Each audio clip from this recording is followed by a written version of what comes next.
यह कथा राजा शांतनु की शक्ति, तपस्या और उस दिव्य रहस्य की है जिससे वे इच्छा मृत्यु का वरदान अपने पुत्र भीष्म को देने की सामर्थ्य प्राप्त करते हैं। प्राचीन काल में हस्तिनापुर का राज्य अपनी समृद्धि और धर्म पालन के लिए प्रसिद्ध था।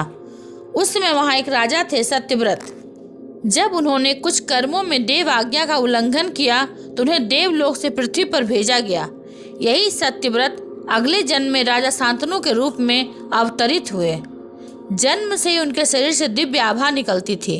उनके स्पर्श मात्र से रोगी स्वस्थ हो जाते थे। देवगुरु बृहस्पति ने कहा था, यह बालक देवों के समान तेजस्वी होगा और मृत्यु पर भी अधिकार रखेगा। शांतनु ने युवावस्था में अत्यंत कठोर तप किया। उन्होंने कई वर्षों तक गंगा तट पर एक पांव पर खड़े होकर ध्यान किया। उनका लक्ष्य था अमरत्व नहीं बल्कि आत्मनियंत्रण की पूर्णता। ब्रह्मा जी उनके तप से प्रसन्न होकर प्रकट हुए और बोले, हे शांतनु, जो अपने मन को जीत लेता है वह मृत्यु को भी जीत लेता है। आज से तुम्हें यह वरदान है कि तुम अपनी मृत्यु का समय स्वयं चुनोगे। इस प्रकार उन्हें मिला इच्छा मृत्यु का वरदान। राजा शांतनु ने इस वरदान का कभी दुरुपयोग नहीं किया। उनका शासन न्याय, करुणा और समानता पर आधारित था। उनके शब्दों में इतनी शक्ति थी कि दुष्ट भी झुक जाते थे। हस्तिनापुर की प्रजा उन्हें धर्म का साक्षात स्वरूप मानती थी। देवता भी उन्हें मृत्यु विजयी मनुष्य कहकर पुकारते थे। एक दिन शिकार पर निकले शांतनु ने देखा गंगा तट पर एक दिव्य नारी जिसकी आभा स्वयं सूर्य को लज्जित करे। वह थी देवी गंगा। शांतनु मोहित हो गए। गंगा बोली, राजन, मैं तुमसे विवाह करूंगी, पर एक शर्त है, तुम मुझे किसी भी कार्य के लिए प्रश्न नहीं करोगे। राजा ने स्वीकार किया। यही मिलन आगे चलकर उन्हें और भी दिव्य बनाएगा। गंगा ने एक एक कर 7 पुत्रों को जन्म देकर उन्हें नदी में बहा दिया। राजा मौन रहे, पर जब 8वें को ले जाने लगी तब उन्होंने रोक दिया। गंगा ने कहा, राजन, यह मेरे प्रतिज्ञा का भंग है। 7 वसु मुक्त हुए, पर यह 8वां तेरे संग रहेगा। वह 8वां बालक था देवव्रत, जो आगे चलकर भीष्म कहलाया। गंगा ने बताया, यह वही आत्मा है जिसे महान कार्य के लिए भेजा गया है। राजा शांतनु ने देवव्रत को धर्म, शस्त्र और नीति की शिक्षा दी। देवव्रत का तेज देखकर स्वयं देवगुरु बृहस्पति ने कहा, यह बालक एक दिन धर्म का स्तंभ बनेगा। राजा का स्नेह अपार था। वे जानते थे इस पुत्र में वही तेज है जो कभी उनके भीतर था। वर्षों बाद शांतनु एक दिन गंगा तट पर मछुआरों की बस्ती पहुंचे। वहां उन्होंने सत्यवती नामक कन्या को देखा, जिसकी सुगंध मछलियों के बीच भी पुष्पों जैसी थी। राजा ने मन में कहा, यह मेरे जीवन की संध्या को भी सुवासित कर देगी। परंतु सत्यवती के पिता ने शर्त रखी, मेरी पुत्री का पुत्र ही हस्तिनापुर का उत्तराधिकारी बने। राजा मौन रह गए, क्योंकि उनका उत्तराधिकारी पहले से था देवव्रत। जब देवव्रत ने यह सुना तो वे राज्यसभा में गए और घोषणा की, मैं आजीवन ब्रह्मचारी रहूंगा और कभी सिंहासन का दावा नहीं करूंगा। आकाश में गूंज उठा, भीष्म, यह प्रतिज्ञा भीषण है। तेरा नाम भीष्म होगा। राजा शांतनु भाव विहल होकर बोले, हे पुत्र, तेरी इस त्याग में प्रतिज्ञा से मैं धन्य हुआ। मैं तुझे वह वर देता हूँ जो मुझे स्वयं देवताओं से मिला था, इच्छा मृत्यु का वरदान। उसी क्षण ब्रह्म तेज का वह प्रवाह उनके पुत्र में प्रवाहित हो गया। देवताओं ने घोषणा की, शांतनु, तुम्हारी आत्मा इतनी पवित्र है कि तुम अपनी शक्ति को आगे बढ़ा सकते हो। जो तुम में है वह अब तुम्हारे पुत्र में है। यही कारण था कि भीष्म मृत्यु को भी पराजित कर सके। उनकी इच्छा के बिना यमराज भी उन्हें स्पर्श नहीं कर सकते थे।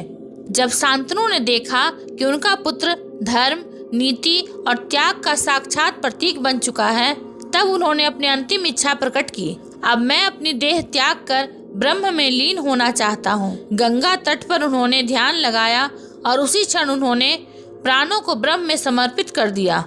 उनकी आत्मा से एक दिव्य प्रकाश निकला जो भीष्म के शरीर में प्रवाहित हुआ, और तभी ब्रह्मलोक से आवाज आई, शांतनु, तुमने मृत्यु को भी मात दी है, तुम्हारा नाम अमर रहेगा।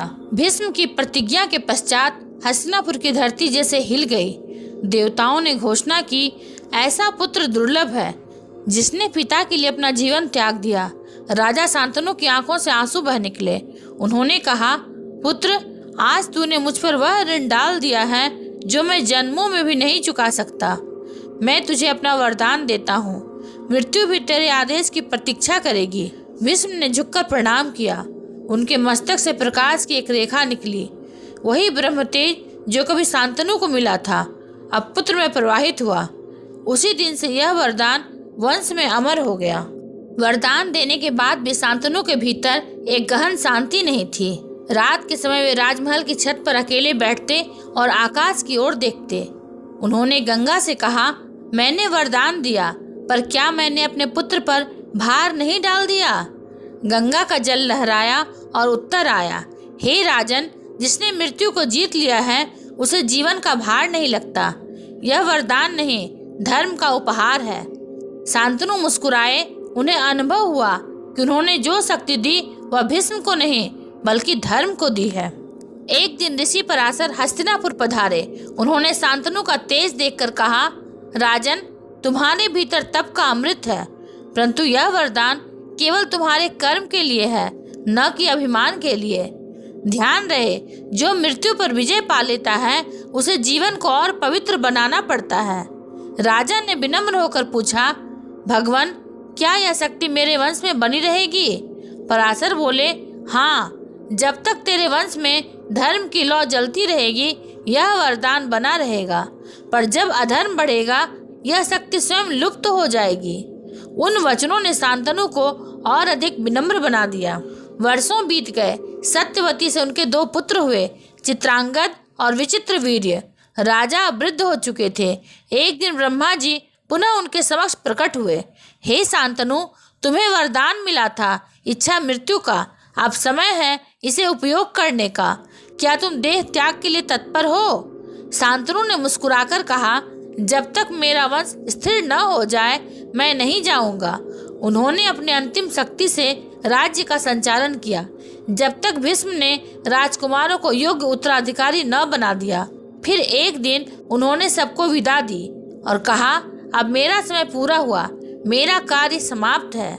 गंगा तट पर बैठे शांतनु ने आखिरी बार सूर्य की ओर देखा और बोले, हे मृत्यु, अब मैं तैयार हूँ, आओ। और उसी क्षण उन्होंने प्राण त्याग दिए अपनी इच्छा से पूर्ण शांति में। जब शांतनु का देह त्याग हुआ तो आकाश में दिव्य गंध फैल गई। देवताओं ने पुष्प वर्षा की। गंगा का जल धीरे धीरे उनके चारों ओर घूमने लगा, मानो स्वयं उन्हें स्वर्ग ले जा रहा हो। आकाशवाणी हुई, धर्म के साक्षात रूप शांतनु, तुमने मृत्यु को भी मित्र बना लिया। तुम्हारा नाम युगों तक अमर रहेगा। भीष्म ने पिता के चरणों में प्रणाम किया और कहा, पिता, आपने जो शक्ति दी थी वह केवल मृत्यु से नहीं अधर्म से भी रक्षा करेगी। और उसी दिन से शांतनु का नाम इतिहास में अमर हो गया, वह राजा जिसने मृत्यु को जीत लिया। अगर आपको यह वीडियो अच्छा लगा हो तो इसे लाइक, हाइप और सब्सक्राइब अवश्य करेंगे। ये महाभारत सिर्फ युद्ध की नहीं, जीवन के ज्ञान की कहानी है। मिलेंगे अगले प्रसंग के साथ, तब तक के लिए धन्यवाद।